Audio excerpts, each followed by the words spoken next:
ಲಂಬು ಚೋಟು ಇಬ್ರು ಸೇರಿ ಕಾಡೊಳಗಡೆ ಸ್ವಲ್ಪ ದೂರ ನಡ್ಕೊಂಡು ಹೋಗ್ತಾ ಇರ್ತಾರೆ. ಅವ್ರೊಂದ್ ಜಾಗಕ್ಕೆ ಹೋಗ್ತಾರೆ. ಅಲ್ಲಿ ಚಂದಮಾಮನ ಬೆಳಕು ಸ್ವಲ್ಪನೂ ಇರೋದಿಲ್ಲ. ಅಲ್ಲಿ ಬೇಟೆಗಾರ ಅವನ ಬಲೆ ಹಾಕಿರ್ತಾನೆ. ಆ ವಿಷಯ ಗೊತ್ತಿಲ್ದೆ ಲಂಬು ಆ ಬಲೆ ಒಳಗಡೆ ಹೋಗಿ ಸಿಕ್ಕಾಕೊಂಡ್ಬಿಡುತ್ತೆ. ಅದನ್ನದು ಕಾಪಾಡ್ಕೊಳ್ಳೋದಕ್ಕೆ ಆಗಿಲ್ಲ. ಲಂಬು ಸಿಕ್ಕಾಕೊಂಡಿರೋದನ್ನ ಚೋಟು ನೋಡ್ತಾನೆ. ಚೋಟುಗೆ ತುಂಬಾನೇ ಭಯ ಆಗ್ಬಿಡುತ್ತೆ.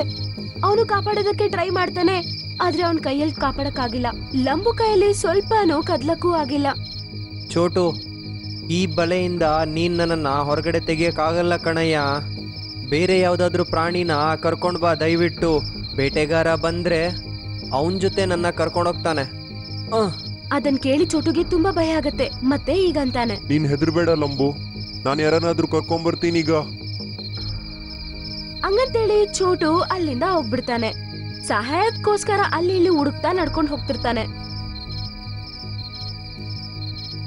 ಸ್ವಲ್ಪತ್ತಾದ್ಮೇಲೆ ಅವನ್ಗೆ ಅಲ್ಲಿ ಆನೆ ಕಾಣಿಸುತ್ತೆ. ಕೇಳೋ ಆನೆ, ಲಂಬು ಅಲ್ಲಿ ಬೇಟೆಗಾರನ್ ಬಯಲ್ ಸಿಕ್ಬಿದ್ದಾನೆ. ಬಾ ನನ್ ಜೊತೆ, ಅವನನ್ನ ಕಾಪಾಡು ಬಾ ಬೇಗ. ಸುಮ್ನೆ ಸುಳ್ಳು ಹೇಳ್ಬೇಡ ನೀನು. ಹೀಗೆ ಹೇಳಿನೇ ಎಲ್ರನ್ನ ನೀನು ಯಾಮಾರಿಸಿ ಆಗಿದೆ.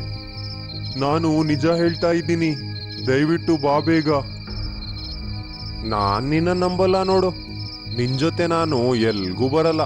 ಹಂಗಂತೇಳಿ ಆನೆ ಅಲ್ಲಿಂದ ಹೋಗ್ಬಿಡುತ್ತೆ.